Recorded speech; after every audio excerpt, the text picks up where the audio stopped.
Assalamualaikum warahmatullahi wabarakatuh. Selamat pagi, selamat siang, selamat sore, selamat malam buat yang lagi nonton video ini. Kali ini kita akan bahas mengenai materi fungsi ya, bab 5. Nah, langsung saja sebelum kita memasuki materi ini, kita harus kenalan dulu apa sih yang dimaksud dengan relasi dan fungsi. Ini pasti pelajaran SMP ya kan? Jadi kita ulas sedikit dulu ya. Oke, pengertian relasi dan fungsi. Kita bahas dulu relasi. Jadi relasi itu adalah suatu aturan yang memasangkan anggota himpunan satu ke himpunan yang lain, atau bisa dikatakan bahwa relasi itu adalah hubungan suatu himpunan. Nah, misal seperti ini. Jadi kita memasangkan setiap anggota A ya, setiap anggota ini kita pasangkan ke himpunan anggota B gitu ya. Ini yang dimaksud dengan relasi. Jadi relasi ini adalah hubungannya gitu ya. Nah, biasanya relasi ini digambarkan dengan namanya diagram panah, dan yang satunya diagram kartesius.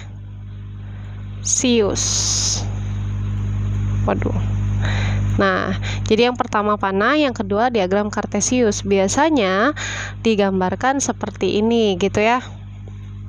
Oke, terus apa sih yang dimaksud dengan fungsi gitu ya? Jadi fungsi itu adalah relasi gitu. Jadi relasi apa? Relasi dari himpunan ke himpunan lain.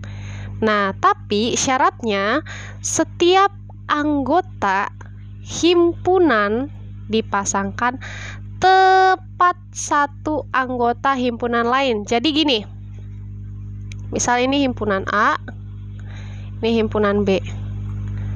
Misal ya, misal di sini 1, 2, di sini 3, 5, 7 misalkan.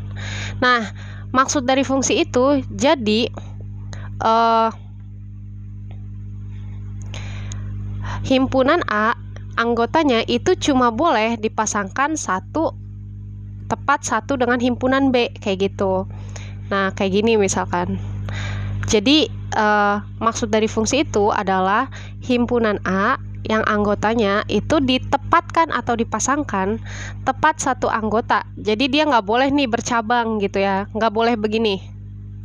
Nah, ini nggak boleh, ini nggak boleh. Jadi yang diperbolehkan itu hanya tepat satu anggota himpunan. Jadi kayak gini ya, seperti ini gitu. Jadi nggak boleh si A-nya ini bercabang.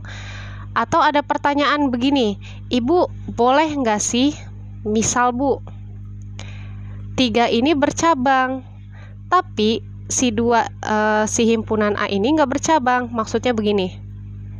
Nah, itu boleh nggak disebut fungsi? Ini juga disebut fungsi. Jadi intinya A ini nggak boleh bercabang gitu ya.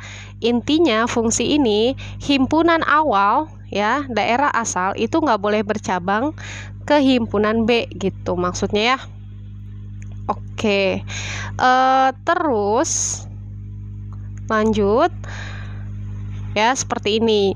Nah, jadi himpunan A itu tepat dipasangkan satu dengan B. Boleh bercabang ke sini, boleh. B itu boleh bercabang, tapi A itu nggak boleh bercabang gitu ya.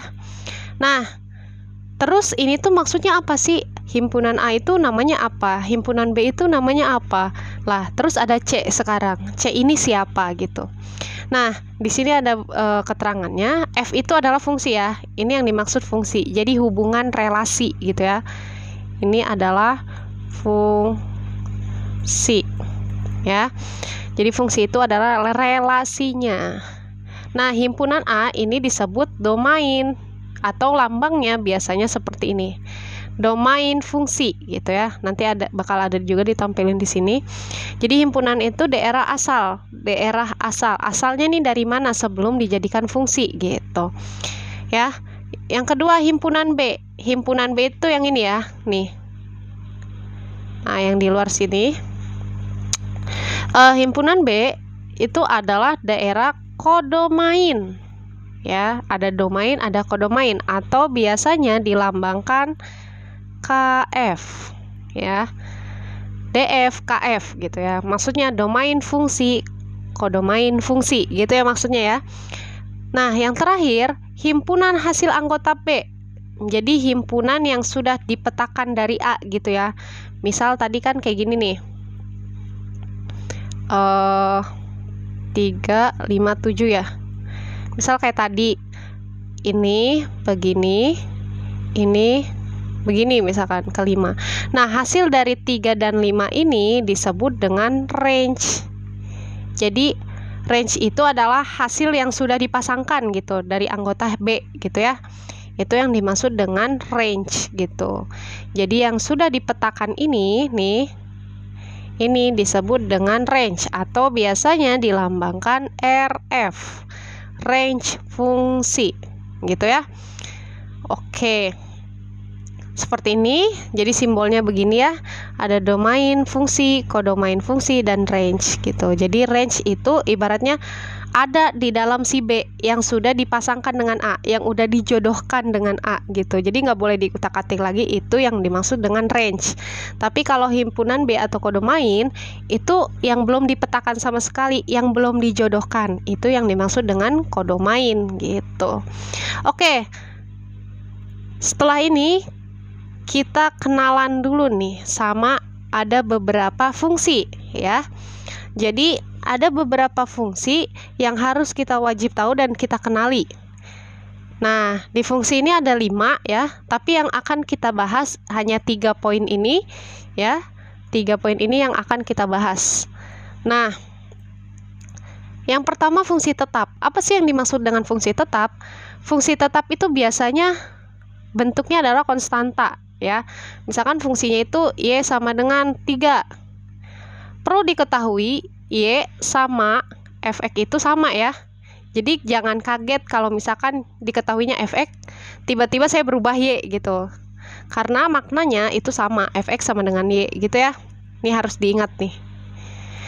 Nah, fungsi tetap itu adalah fungsi yang nilainya konstan. Mau domainnya berapapun, pasti nilainya ya segini-gini aja gitu, nggak bakal pernah berubah. Itu yang dimaksud dengan fungsi tetap gitu ya. Jadi nilainya mau domainnya berapapun, ya hasilnya ya 3 gitu, atau hasilnya ya 10 gitu. Nggak berubah-ubah, yaitu aja itu hasilnya, itu yang dimaksud dengan fungsi tetap. Nah, sekarang kalau fungsi identitas, apa sih yang dimaksud dengan fungsi identitas? Jadi fungsi identitas itu biasanya cuma memuat satu variabel. Kenapa disebut identitas? Karena berapapun domain yang kita masukkan atau daerah asal yang kita masukkan, yaitu 1, 2, 3, 4, 5, 6, 7 gitu ya, dimasukkan ke fungsi ini, hasilnya ya bilangan itu sendiri. Makanya disebut dengan fungsi identitas gitu ya. Oke, yang ketiga itu adalah fungsi linear ya. Fungsi linear ini biasanya memuat satu variabel, misalkan AX plus B gitu ya. Itu yang dimaksud dengan fungsi linear. Kalau fungsi kuadrat, ya fungsi kuadrat gitu, AX kuadrat plus BX kayak gitu kan, plus C, nanti kita bahas. Fungsi rasional adalah fungsi pecahan, jadi bisa aja bentuknya begini per C misalkan, atau bisa aja AX plus BY misalkan per C, dan seterusnya, nanti akan kita bahas. Namun pada saat ini kita akan bahas tentang fungsi linear terlebih dahulu. Nah, untuk itu ini definisi terlebih dahulu, nanti lanjut ke video setelah ini tentang fungsi linear.